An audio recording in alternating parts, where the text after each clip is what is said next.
Bore da a chroeso chi i'n gwasanaeth yma o Capel y Ffynnon. Mae chydig bach yn wahanol wrthnos yma, da ni'n ceisio darlledu yn fyw a da ni'n gobeithio a gweddio bod y we'n mynd i weithio ar dechnoleg i gyd yn gweithio yn iawn a da ni'n gofyn i chi fod yn amyneddgar efo ni. Yr wythnos nesaf, da ni'n gobeithio bydd na gynulleidfa fewn yn y capel efo ni, dim ond 3 ohono ni sydd yma ar y funud. Ond cadwch olwg ar cyfryngau cymdeithasol a mi ddaw na negeseuau fanno ynglyn â beth yn union sydd yn digwydd ar ffordd da ni'n trefnu pethau. Yn y cyfamser, mae dda iawn cael eich cwmni chi. Da ni yma ym mis Rhagfyr, ond da ni ddim yn mynd i fod yn meddwl am y Nadolig y tro yma. Wsos nesaf, da ni'n mynd i fod yn dechrau meddwl go iawn ynglyn â gwyl y geni. Ond heddiw, da ni'n parhau efo yr olwg yma ar yn iechyd ysbrydol, yr olaf yn y gyfres o bregethau yn meddwl am yn iechyd ysbrydol. Gwrandwch ar y geiriau yma o hanes yr arglwydd Iesu Grist o Efengyl Lug. Pan oeddent ar daith, aeth Iesu i mewn i bentref a chroesawyd ef i'w chartref gan wraig o'r enw Martha. Roedd ganddi hi chwaer a elwyd Mair. Eisteddodd hi wrth draed yr arglwydd a gwrando ar ei air, ond roedd Martha mewn dryswch oherwydd yr holl waith gweini. A daeth ato a dweud, Arglwydd, a wyt ti heb hydio dim fod y chwaer wedi fy ngadael i weini ar fy mhen fy hun? Dywed wrthi felly am fy nghynorthwyo? Atebodd yr arglwydd hi, Martha, Martha, rwyt yn pryderu ac yn trafferthu am lawer o bethau. Ond un peth sy'n angen rheidiol. Mae Mair wedi dewis y rhan orau ac ni stygur oddi arni. Wel, yn bwriad ni y bore yma ydy dilyn esiampl Mair ac eistedd wrth draed yr arglwydd Iesu. Gadewch i ni addoli'n arglwydd felly mewn emyn. Llawr yfon rhowch ar ben yr oen a'r orsedd nef. Ni chan angylaidd nefol gor i neb, ond iddo ef. Fy enaid, can i'r hwn fu farw yn dy le. Drwy dragwyddoldeb, nid oes gwell ar ddaer nac yn y ne.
Dwi'n gobeithio bod chi'r plant yn mwynhau a da ni'n dal i gael eich cwmni chi. A dwi'n gwybod bod rhai ohonoch chi wedi bod wrthi pnawn ddoe yn gwneud rhywbeth gwahanol yn ffilmio ar gyfer y Nadolig. Wedyn mae hynny beth braf. Da ni'n falch bod chi wedi gallu gwneud hynny. Heddiw, dwi wedi dod â rhywbeth efo fi. Wel, rhywbeth dwi'n gario o fi yn reit aml. Beth sydd gynnau fan yma ydy allweddi, goriadau. A di goriad ddim yn beth mawr iawn, ond mae beth pwysig ofnadwy yn dydy. Mae'r goriad yma yn oriad chydig bach yn wahanol i lot o'r eraill. Goriad y car ydy hwn. Heb hwn fedra i ddim gyrru'r car. A wedyn mae'r goriad yma yn oriad i fi allu dod fewn i'r capel. A wedyn mae hwnna yn oriad pwysig iawn i mi i'w gael. A wedyn mae'r ddau oriad bach yma yn oriadau i allu mynd fewn i'r tŷ. Maen nhw'n fach, ond maen nhw'n bwysig, achos os di'r tŷ wedi gloi, gallai ddim mynd fewn heb mi gael goriad. A mae gen i oriad bach iawn fan yma. Goriad bach iawn, da ni wedi cael ffenest newydd yn y capel. A mae'r goriad yma'n golygu mod i'n gallu agor y ffenest, neu cloi'r ffenest ar ôl i chau hi. Peth bach, ond peth pwysig ofnadwy. A dwi eisiau rhoi rhywbeth pwysig i chi feddwl amdano fo heddiw. Gair, ond mae'n air bach iawn. A'r gair dwi eisiau chi feddwl amdano fo ydy pam. Mae'n air, dwi'n gwybod, mae rhai o'ch chi yn hoffi, achos da ni'n hoffi holi. Pam. A mae'n bwysig bod ni'n holi cwestiynau. Ac yn arbennig wrth ni feddwl am y Nadolig. Mae'n bwysig bod ni'n defnyddio'r gair pam ac yn holi dad a mam efallai. Pam bod ni'n cofio'r Nadolig? Pam bod Iesu Grist wedi dod i'r byd? Cwestiwn arall i chi holi ydy, pam yda ni yma? Pam ydw i yma? Be di'r pwynt? Pwynt yn bywyd ni. A pan ydych chi'n defnyddio'r cwestiwn pam i holi cwestiynau, ydych chi'n gallu dysgu lot o bethau. Dysgu pethau sy'n mynd i helpu chi ddeall pa mor bwysig ydy yr arglwydd Iesu Grist. A pan ydych chi'n cael dysgu yn yr ysgol Sul am wahanol bethau, cofiwch y cwestiwn pam, i holi pam bod yr hanes yn bwysig. A wedyn, gobeithio wrth i chi holi pam, byddwch chi'n cael ateb, bydd yn golygu wedyn bod chi'n gallu gwneud pethau, bod chi'n gallu byw fel mae Duw isio i chi fyw. Felly, cofiwch y gair bach yma. Gair bach yn gair pwysig. Pam. A rwan dwi'n mynd i ddarllen o'r Beibl. A dwi'n mynd i ddarllen dameg nath yr arglwydd Iesu Grist i adrodd wrth y disgyblion. Mae ei gael yn Efengil Ioan ac yn ymhenod 15, y 15fed benod. A dwi'n dechrau darllen yn yr adnod gyntaf. My fi yw'r wir wynwydden, am tad yw'r gwynllanwr. Mae ef yn torri ffwrdd bob cangen yno fi nad yw'n dwyn ffrwyth, ac yn glanhau pob un sydd yn dwyn ffrwyth, mwyn iddi ddwyn mwy o ffrwyth. Rydych chi eisoes yn lân trwy'r gair yr wyf wedi lefaru wrthych. Arhoswch yno fi a minnau yno chi. Ni all y gangen ddwyn ffrwyth ohoni hun heb iddi aros yn y wynwydden, ac felly'n union ni allwch chwythau heb i chi aros yno fi. My fi yw'r wynwydden, chwi yw'r canghennau. Mae'r sawl sydd yn aros yno fi a minnau yn ddantau yn dwyn llawer o ffrwyth, oherwydd ar wahân i mi ni allwch wneud dim. Os na fydd rhywun yn aros yno fi, caiff ei daflu i ffwrdd fel y gangen ddiffrwyth ac fe wywa. Dyma'r canghennau a gesglir yw taflu'r tân a'i llosgi. Ond os arhoswch yno fi ac os erys fy ngeiriau yno chwi, gofynnwch am beth a fynnwch ac fe rhoddir i chi. Dyma sut y gogoneddir fy nhad trwy chi ddwyn llawer o ffrwyth a bod yn ddisgyblion i mi. Fel mae'r tad wedi fy ngharu i roi finnau wedi eich caru chi, arhoswch yn fy nghariad i. Os cadwch fy ngorchmynion, fe arhoswch yn fy nghariad, yn union fel yr wyf fi wedi cadw gorchmynion fy nhad, ac rwyf yn aros yn ei gariad ef. O diolch i Dduw am ei air sanctaidd. Cyn troi at Duw mewn gweddi, gadwch i ni ganu emyn arall. Mae eleni wedi bod yn blwyddyn wahanol i ni gyd yn dydy, yn dipyn o her am yr resymau. Wel, mae'r emyn yma yn ysgrifennwyd gan rywun nath wynebu lot o bethau anodd iawn iawn. Fe fuodd na 2 blynedd ofnadwy o anodd yn ei fywyd pan gollodd o i wraig a 3 plentyn. Ond ei dystiolaeth oedd fod Duw wedi bod yn ffyddlon trwy'r cyfan, bod Duw wedi gwylio drosto fo a'i gadw fo. Ar yrfa bywyd yn y byd, a'i throion enbyd hi, o ddydd i ddydd, a ddawodd ef o leini'r nef i ni. A mae'r 4 pennill yn mynd fel hyn. O ddydd i ddydd, ei hedda ddaw fel gwlith ar ddistaw ddôl, a da gwyr ei galon ef fod gorau'r nef yn ôl.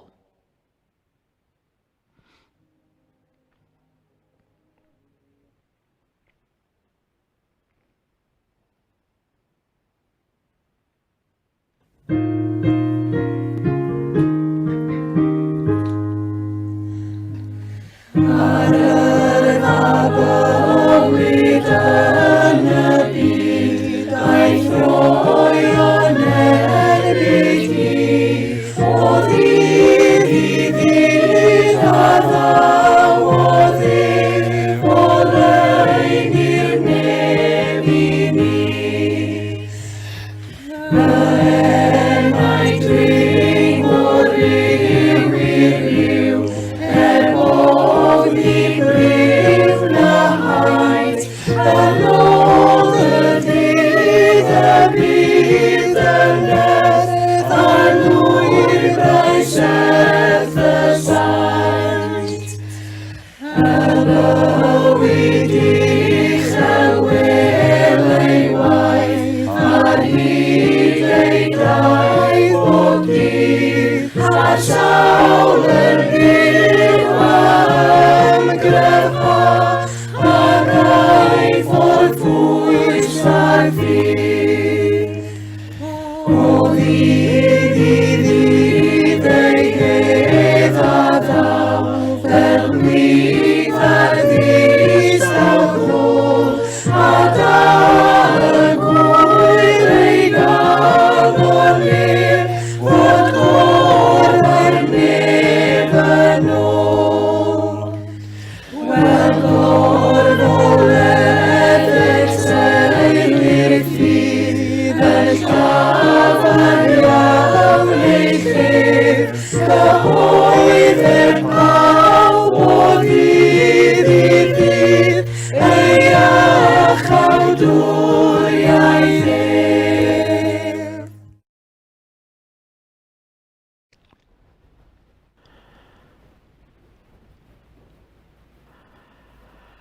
Wel, gadewch i ni droi at yr arglwydd mewn gweddi. Gadewch i ni weddio.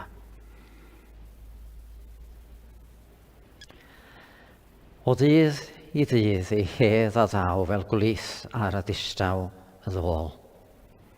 Arglwydd ein Duw, da ni'n diolch i ti unwaith eto heddiw, bod ni yn gallu troi ata ti a gwybod dy fod ti yn ffyddlon yn dy drigaredd ac yn dy gariad bob amser.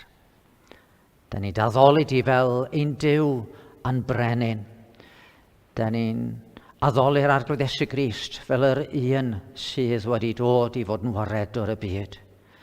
Da ni'n addoli trwy gymorth yr ysbryd glân, ac yn ddiolchgar fod yn calonau ni y bore mae'n gallu bod yn agored i'r ysbryd gael gweithio yn bywydau ni. A da ni mor ddiolchgar o Dduw Tad wrth i ni nesau at y Nadolig, yn bod ni'n gallu cofio mae dy galon di tuag ato ni ydy calon o gariad a chalon o drigaredd. Fe enaid bendithia yr arglwydd. A da ni'n diolch i ti felly Yn bod ni y bore yma yn troi at un sydd yn frenin y brenhinoedd ac yn llywodraethu yn y nef, yn bod ni'n aml mewn dryswch yma ar ddeiar. Da ni ddiolchgar am y bendithion tymhorol da ni'n ei derbyn nhw ac yn ddiolchgar o ddewn tad yn bod ni yr wythnos ddiwethaf yma wedi gallu llawenhau fod yna frechiad wedi dod i'r wlad ynglyn â Covid-19 a'r wythnos nesaf yma bod pobl yn mynd i ddechrau cael yr amddiffyniad yma o ddewn tad. A hynny efo gobaith bod ni'n gallu edrych at flwyddyn well y flwyddyn nesaf yma. Ond o arglwydd, da ni hefyd yn ymwybodol yma, fyny a lawr ydy hanes bywyd dyn mor aml.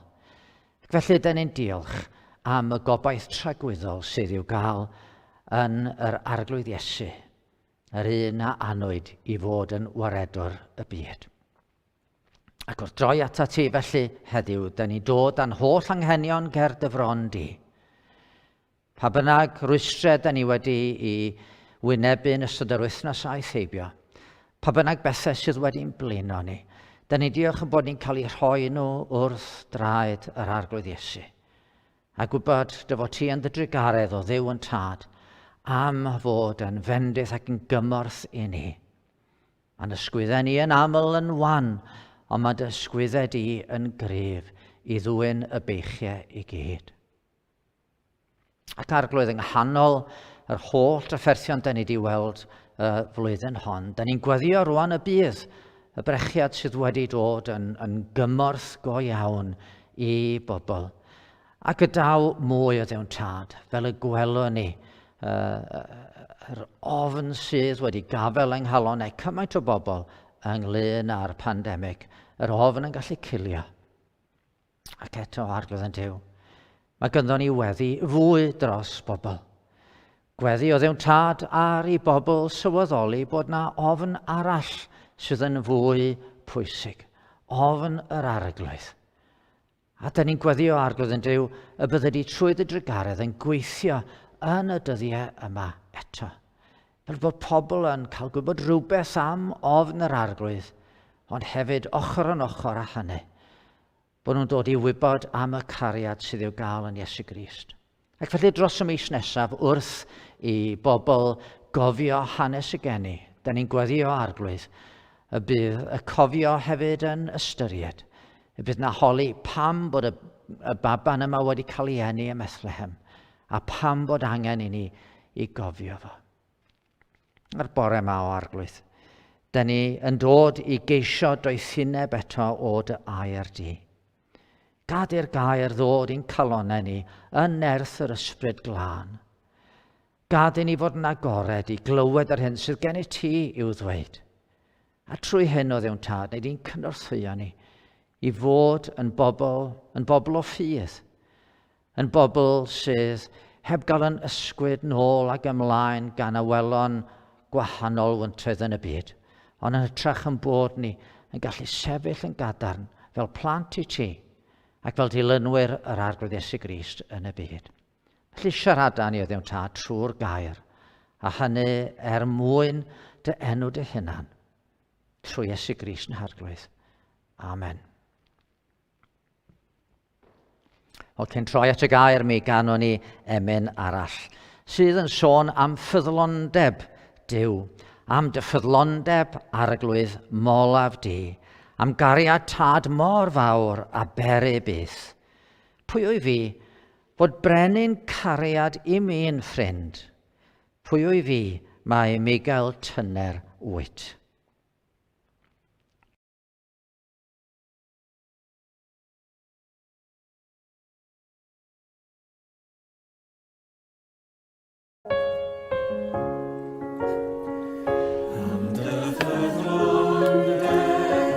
Pwy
Pan da ni'n edrych ar Efengil Mathew, reit ar y diwedd da ni'n cael gorchymyn olaf yr arglwydd i'w ddisgyblion. Y Mathew 28 ar 2 adnod olaf. Ewch gan hynny a gnewch ddisgyblion o'r holl genhedloedd, gan ei bydyddio hwy yn enw'r Tad a'r Mab yr Ysbryd Glân, a dysgu iddynt gadw'r holl o'r chmynion a roddais i chwi. Rwan un o'r problemau mawr sydd wedi codi eleni gyda'r holl gyfyngiadau ar ein cymdeithas ydy sut oedd cadw'r ysgolion ar agor, neu efallai'n fwy pwysig, sut mae sicrhau fod yn plant ni a'n pobl ifanc cael addysg dda a hwythen methu mynd i'r ysgol yn gorfforol felly. Da ni gyd yn credu bod ni'n beth da i blant gael addysg. Ac yng Nghymru mae ganddo ni draddodiad arbennig o geisio rhoi cyfle i bobl wella'u haddysg. Mewn nôl i ddyddiau Gruffydd Jones Llanddowror yn y 19fed ganrif a'i ysgolion cylchynol. Da ni yn credu bod cael addysg dda yn rhoi cyfle da i'n plant gael dyfodol, gwell na ni'n hynny efallai. Felly heddiw, wrth i ni droi at yr olaf o'r gyfres hon ar yn iechyd ysbrydol, da ni am edrych ar y syniad o ddisgyblaeth, yn yr ystyr o fod yn ddisgybl. Mae'r Cristion iach, mae'r eglwys iach yn rhoi pwyslais ar greu disgyblion. Chi'n cofio gobeithio yr agweddau eraill da ni wedi edrych arnyn nhw? Yr agweddau eraill o'n bywyd ysbrydol. Da ni'n tyfu yn gorff trwy gymdeithas gyda'r tad a chymdeithas gyda'n gilydd. Da ni'n tyfu'n gryf trwy wirionedd yr athrwythau da ni ddarganfod yn y Beibl. Da ni'n tyfu'n wresog trwy addoli yn yr ysbryd. Da ni'n tyfu'n ddylanwadol yn y gymdeithas trwy wasanaethu. Da ni'n tyfu'n effeithiol trwy weddi. A yr wythnos ddiwethaf ddaru ni feddwl am dyfu'n fwy fel eglwys trwy efengylu.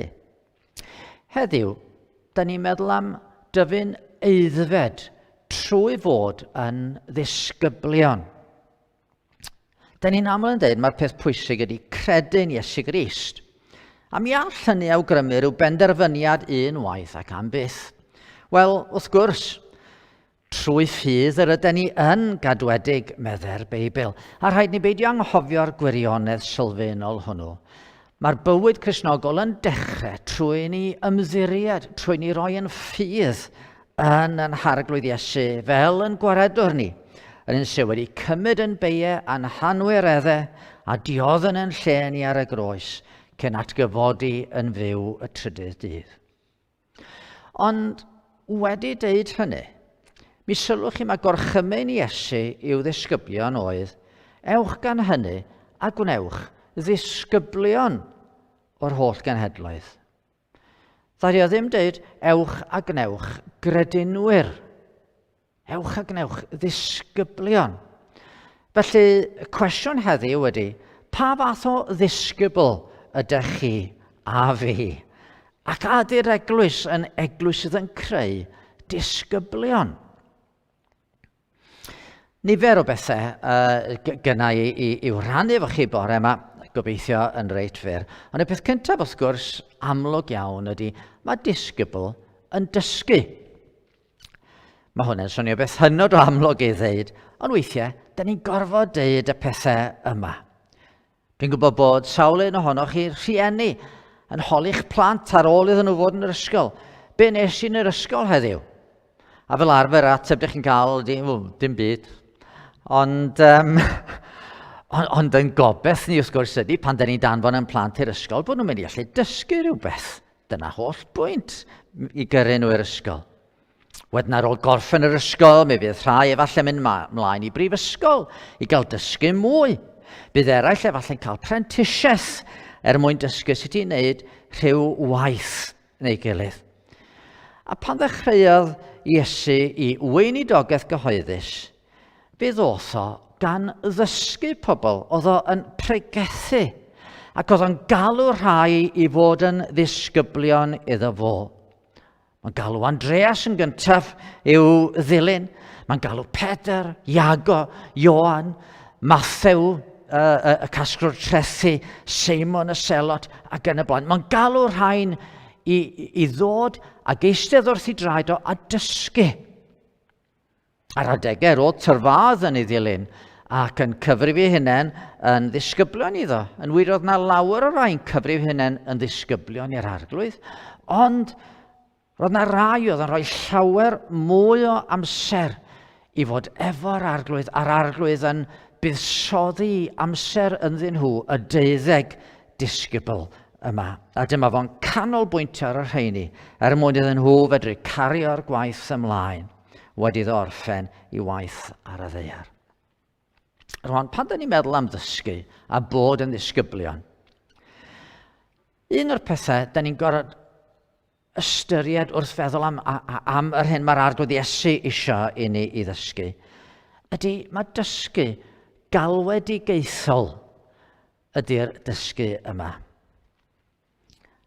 Pa fath o ddysgu da ni'n sôn amdano fo? Pan o'n i'n yr ysgol, mi ges i wersi Lladin.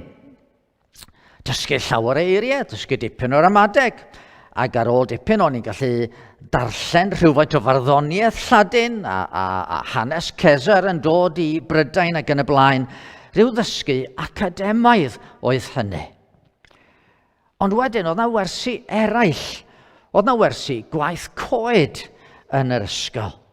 Yn amser i, oedd y bechgyn yn cael gwersi gwaith coed a'r merched yn cael gwersi coginio. Dwi'n gwybod mae pethau wedi newid erbyn y dyddiau yma.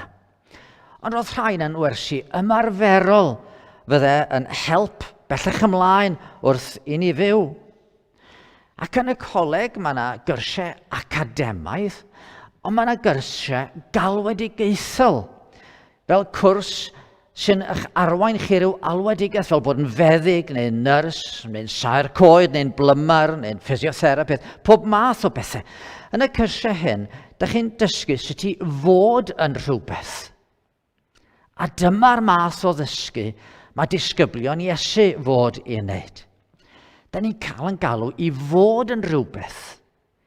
Fe ddydodd Iesu chwiw halen y ddaear. Os cyll yr halen i flas a pha beth ar helltir ef, nid yw'n dda i ddim bellach ond i'w luchio allan a'i sathru dan draed. Chwiw goleini'r byd, ni ellir cuddio dinas a sodir ar fryn. Felly wrth y ddysgu gan yr arglwydd, da ni'n dysgu mwyn bod yn halen y ddaear, bod yn oleini'r byd. Os da ni'n deud yn bod ni'n ddisgyblion Iesu, heb bod yn bywyd da ni'n cael ei newid o gwbl, yna, wel, da ni'n twyllo'n hunain. Dysgu galwedigaethol da ni'n gwneud wrth ddilyn yr arglwydd fel disgybl. A be di'r nod wedyn? Yr ydyn ni yn ei osod o'n blaen. Dyma'r peth nesaf. Be di'r nod da ni'n ei osod? Pan ewch chi i'r ysgol neu'r brifysgol, mae gennych chi nod. Y nod ydy cael rhyw gymhwyster, rhyw dysdysgrif sy'n deud eich bod chi'n wedi pasio rhyw aroliadau, tygau neu lefel A, gradd, NVQ ac yn y blaen. A wedi cael y cymhwyster yna, mi fedrwch chi naill ai fynd ymlaen i astudio mwy, neu mi fedrwch chi ddechrau rhyw waith mewn rhyw broffesiwn. Be di'r nod i ni? Wel, mae yna sawl ffordd mae'r Beibl yn ei ddisgrifio i ni. Yn y darlleniad am y winwydden, mae yna sôn am ddwyn ffrwyth. Dyma sut y gogoneddir fy nhad trwy chi ddwyn llawer o ffrwyth a bod yn ddisgyblion i mi. Mae Paul wedyn wrth ysgrifennu at Gristnogion Colossa yn defnyddio rhywbeth gwahanol. A mae ef bob amser yn gweddio'n da drosoch chi ar eich chi sefyll yn gadarn yn gredinwyr eiddfed ac yn gwbl argoddedig ym mhob dim yma Duw yn ei ewyllysio.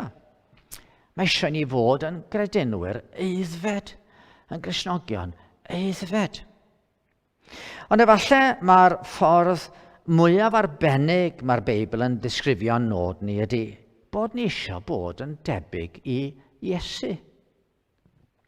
Oherwydd, cyn ei bod hwy, meddai Paul wrth yr Efeiniad, fe'i hadnabu a'i rhagordeinio i fod yn unffurf ac unwedd a'i fab. Mae eisiau ni fod fel yr arglwydd Iesu Grist. Un o'r adnodau mwyaf trawiadol ydy honna da ni'n gael yn ail Corinthiaid, y 3 bennod ar adnod olaf. Rydym ni gyd, heb orchydd ar ein wyneb, yn edrych fel mewn drych ar ogoniant yr arglwydd ac yn cael ein trawsffurfio o ogoniant i ogoniant, yn wir lun ohono ef. Dyna'r nod, da ni eisiau cael bod yn debyg i'r Iesu. Yna emyn i'r plant yn does sydd yn dweud, o na bawn yn fwy tebyg. O na bawn yn fwy tebyg i Iesu Grist yn byw.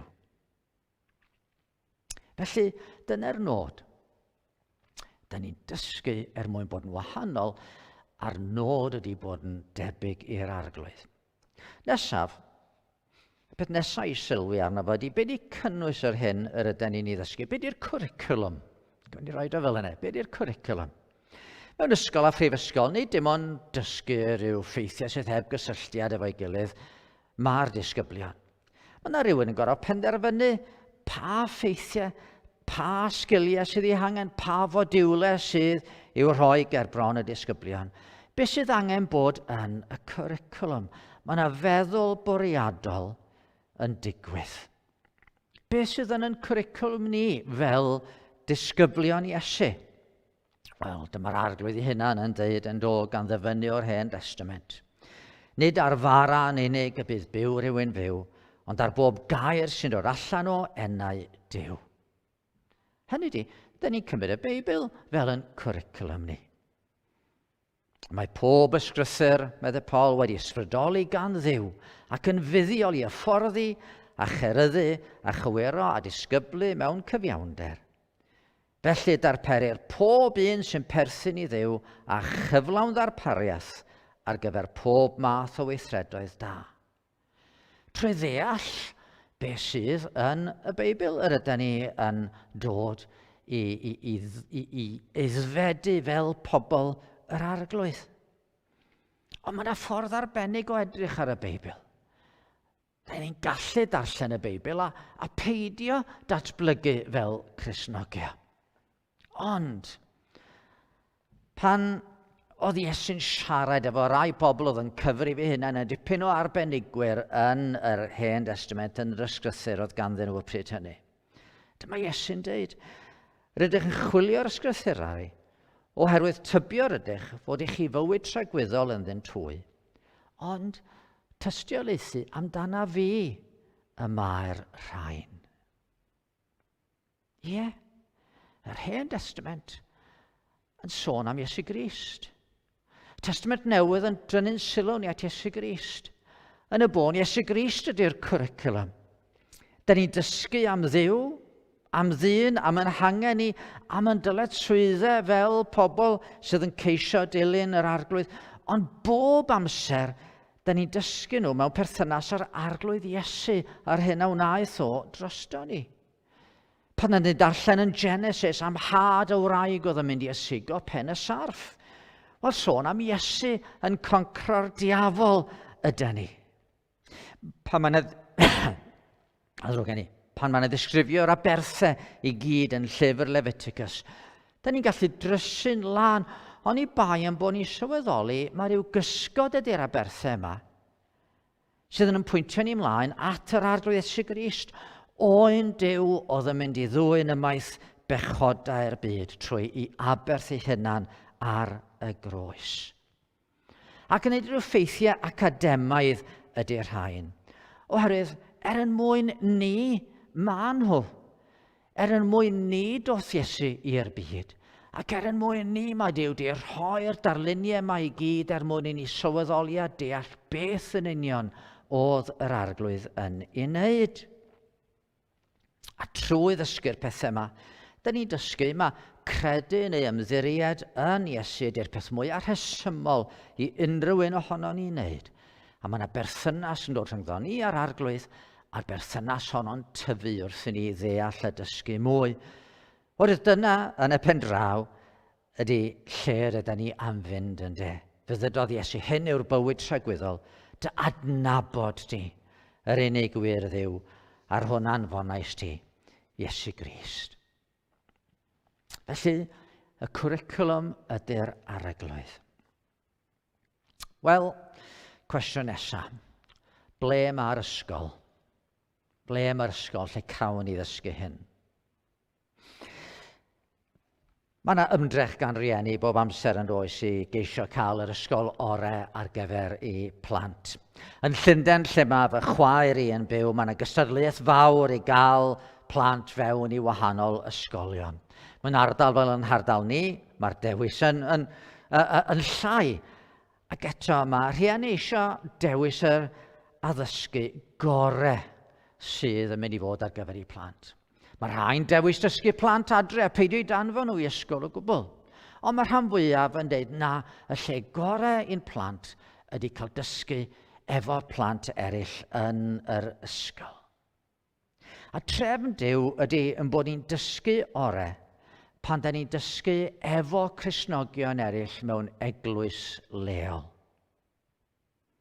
Mae Paul yn dweud yn ei lythyr at yr Effesied ar 4 bennod. Mae'n sôn am roddion Duw, dyma'i roddion. Rhai i fod yn apostolion, rhai yn broffwydi, rhai yn efengylwyr, rhai yn fugeiliad ac yn athrawon, i gymhwyso'r saint i waith gweinidogaeth, i adeiladu corff Crist. Wrth i ni ddod at ein gilydd i addoli, wrth i ni ddod at ein gilydd ag eistedd o dan y gair, wrth iddo gael ei egluro i ni gan y rhai mae Duw wedi ei rhoi i egluro a rhannu'r newyddion da. Wrth i ni wedyn weddio efo'n gilydd, wrth i ni rannu efo'n gilydd a helpu a chynorthwyo'n gilydd, rhannu'n bywydau mewn rhyw ffordd. Yna, da ni'n cael tyfu. Dwi wedi defnyddio o'r blaen y darlun am y giant redwoods, y coed mawr yma yng Nghanada sydd yn tyfu yn dalach nag unrhyw goed eraill. A efo coeden mor fawr, da chi rhyw dybiad, mae rhaid bod y gwreiddiau mynd yn ddwfn. Ond mae gwreiddiau coed y giant redwoods, dyn nhw'n mynd yn ddwfn, maen nhw'n mynd allan.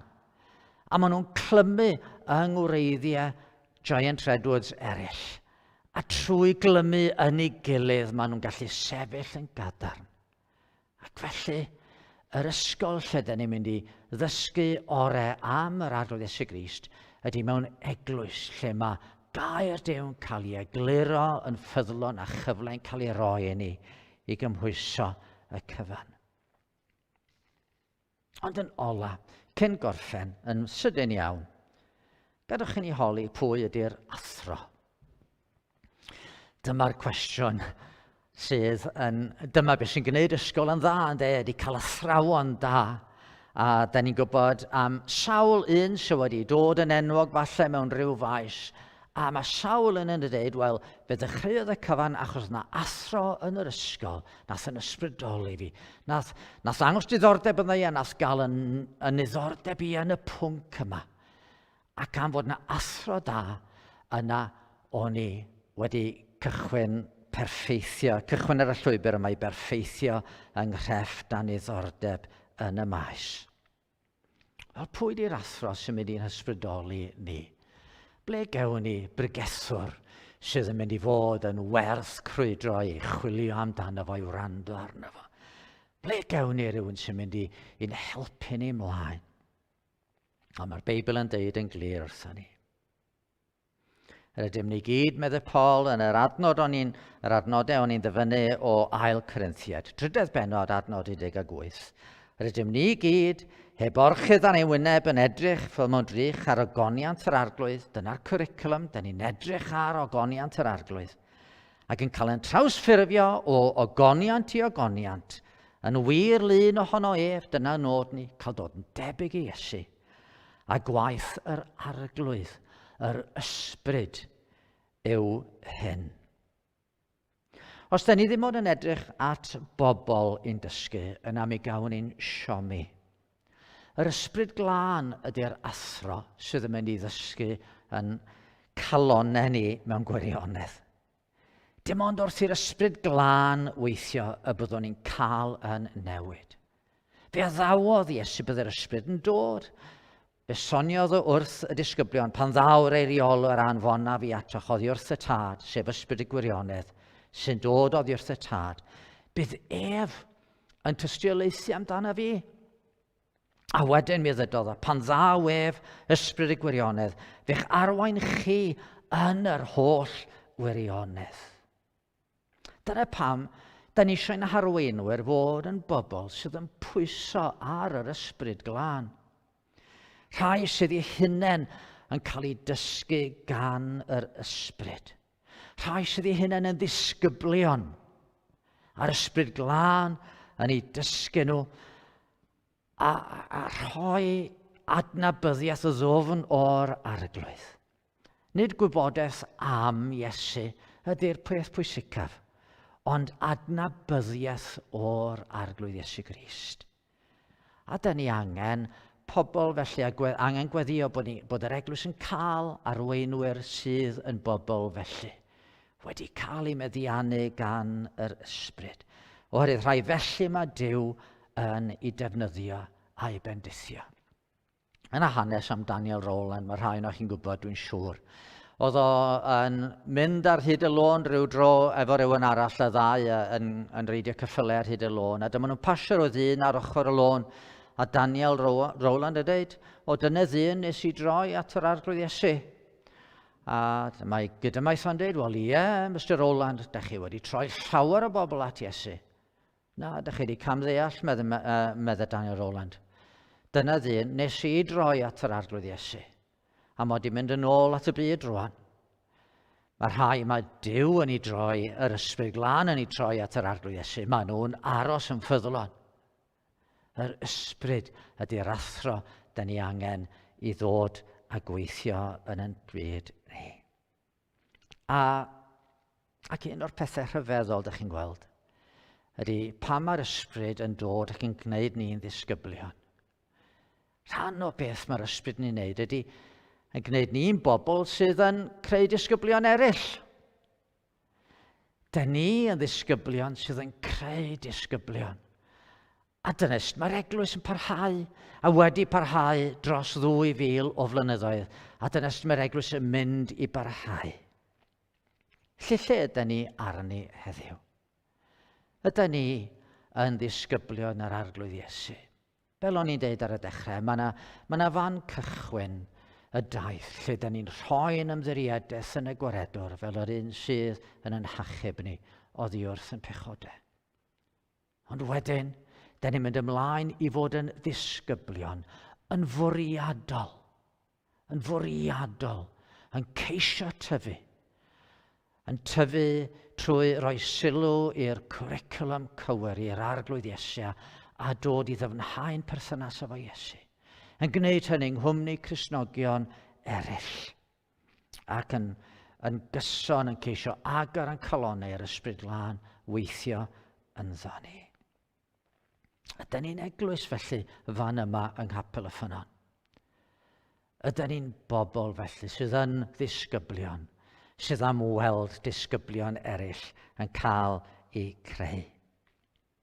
Wel, da ni wedi edrych ar y 7 rhinwedd yma, y 7 nodwedd ddyle fod yn amlwg yn ein plith ni. Gallwch chi fynd yn ôl i weld y negeseuau eto, unwaith eto maen nhw yn parhau ar y we i ni allu meddwl amdanyn nhw. Ond gadwch i ni fod yr hyn, da ni wedi cael ein galw i fod yn gorff Crist yma ar y ddaear, yn dwyn ffrwyth i'w aberth mawr trosto ni ar y groes. Ac yn cloi, mi gawn ni ganu emyn. A'r emyn yma yn deud unwaith eto, mae'r lle diogel i bob un ohono ni ydy yn nwylo Duw, yn nwylo yr arglwydd Iesu Grist. Os heddwch fel afon sy'n canlyn fe'n rhoed, neu dristwch fel ymchwydd y llu, beth bynnag a ddaw, ti am dysgais di ddweud, diogel wyf gyda thi.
O diolch i chi am ymuno efo ni heddiw unwaith eto.